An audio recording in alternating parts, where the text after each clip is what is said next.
বাচ্চাদা, তুমি কিন্তু অফিসের প্রোগ্রামে গান গাও, সে খবর আমার কাছে আছে। আজকে কিন্তু ছাড়বো না, গাইতেই হবে। আর আজকে শুরুটা তুমিই করো। লালন লালন থাক না, আরেকদিন হবে, আরেকদিন হবে। আজকের দিনটা থাক। কি রে, তুই গান গাইবে না নাকি? হ্যাঁ বাচ্চাদা প্লিজ, তোমার বোনের কথা অন্তত রাখো।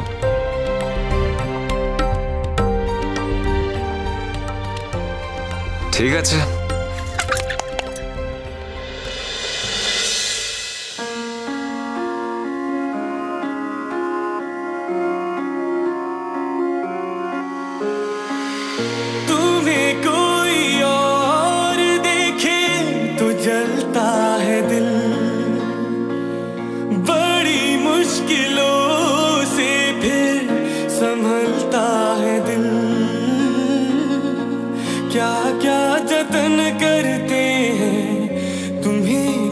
पता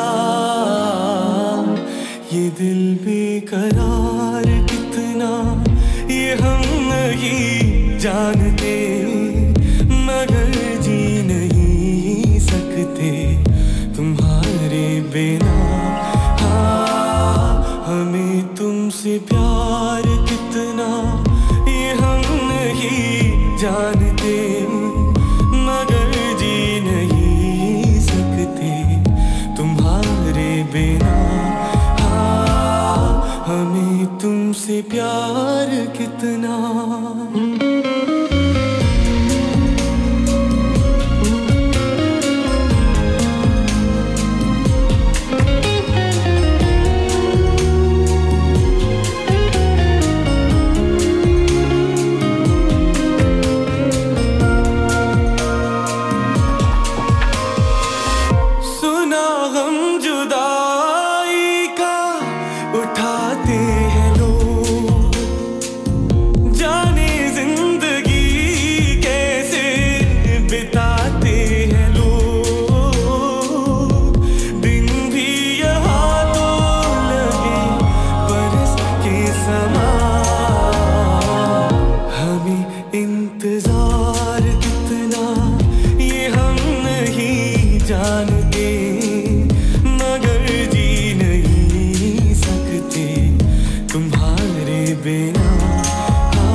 আমি ভাবতাম আপনি আমাকে ভালোবাসেন, আমি ভুল ভাবতাম স্যারজি। যদি সত্যি আমাকে ভালোবাসতেন তাহলে আমাকে বিশ্বাস করতেন, আমার সন্তানের বাবা হিসেবে নিজের দায়িত্ব অস্বীকার করতেন না। আমি তোমাকে ভালোবাসি রোশনাই, আমি তোমাকে পৃথিবীতে যে কোনো কিছুর থেকে বেশি ভালোবাসি। এই ভালোবাসার মধ্যে তুমি একটা কৌশল, একটা মিথ্যে এনে ফেলেছ। একদিন নিশ্চয়ই তুমি সত্যি কথাটা বলবে, কিন্তু যা ঘটেনি তার দায় তুমি আমাকে কেন নিতে বলছো? আদিত্য কাপুরের দায় তুমি আমাকে নিতে বলতে পারো না রোশনাই।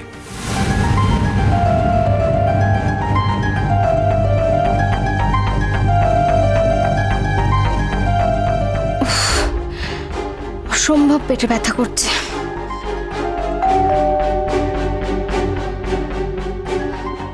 নিশ্চয়ই আদিত্য এসেছে, ফোন করেছিল আসবে। এখন আমি একা শুয়ে থাকতে পারলে ভালো হতো। কাল সকালে লুক টেস্ট, আমাকেও তো একটু সময় দিতে হবে। কিন্তু ওর তো হাতেই তো এই বাড়িতে থাকতে পারছি, ওনারই বাড়ি, আর ওনাকে আসতে না করি কি করে?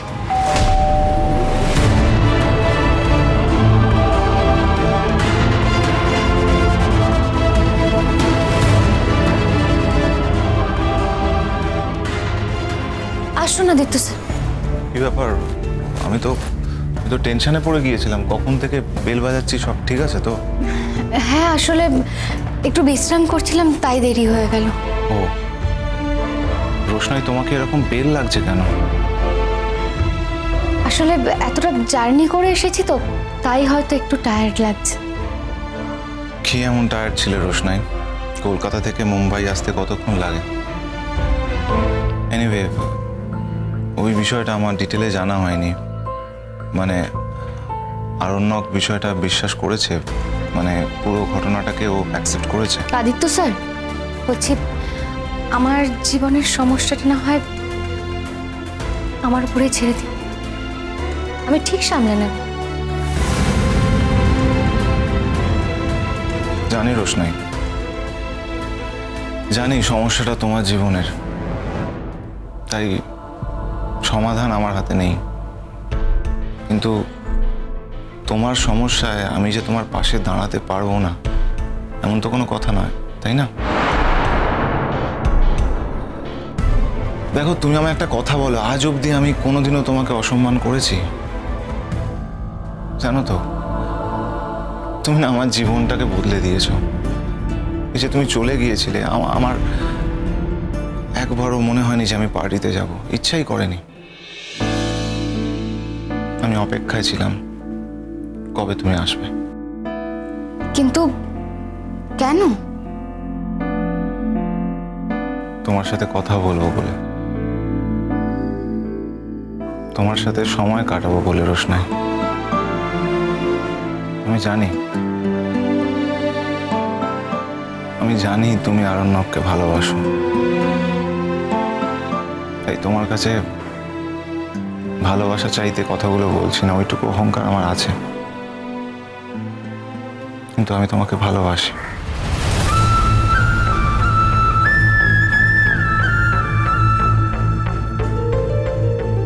এই কথাগুলো আগে বলা হয়নি, তাই আজকে বললাম। রোশনাই, তোমার সমস্ত সমস্যায় আমি তোমার পাশে থাকতে চাই। প্লিজ আমাকে দূরে সরিয়ে দিও না, প্লিজ। আমার খুব টায়ার্ড লাগছে, মানে আজকে যদি আমি একটু তাড়াতাড়ি ঘুমিয়ে পড়তে পারতাম খুব ভালো হতো। রোশনাই, আর অল রাইট? মানে তোমায় দেখে মনে হচ্ছে তুমি কষ্ট পাচ্ছ, ঠিক আছো তো তুমি? না না, আমি ঠিক আছি, একদম ঠিক আছে। ওকে, আসলে তোমাকে একটা কথা বলবো বলে এখন এলাম। তা নাহলে তো কাল সকালেই আসতে পারতাম আমি তোমার লুক টেস্টের জন্য। আদিত্য স্যার, আমি নিজে চলে যেতে পারবো। আমি জানি রোশনাই তুমি পারবে, বাট কি বলো তো, এখানে কতগুলো ব্যাপার আছে। তুমি হিরোইনের লুক টেস্ট দিতে যাচ্ছ, প্রথম দিনেই যদি তুমি বাসে, ট্রেনে বা অটোতে যাও, it will not look good. কেউ তোমার দাম দেবে না, আর কাজটা তোমার প্রয়োজন, দরকার। আমি চাই তুমি নিজেকে প্রমাণ করো, তাই এইটুকু অন্তত করতে দাও।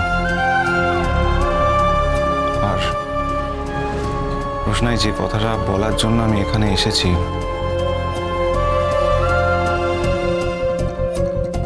আরণ্যক চ্যাটার্জি যদি তোমার সন্তানের পিতৃত্ব স্বীকার করে নেয় ভালো, তবে আমার ধারণা হয়তো করবে না। সেক্ষেত্রে আমি তোমার সন্তানের পিতৃত্ব স্বীকার করতে চাই।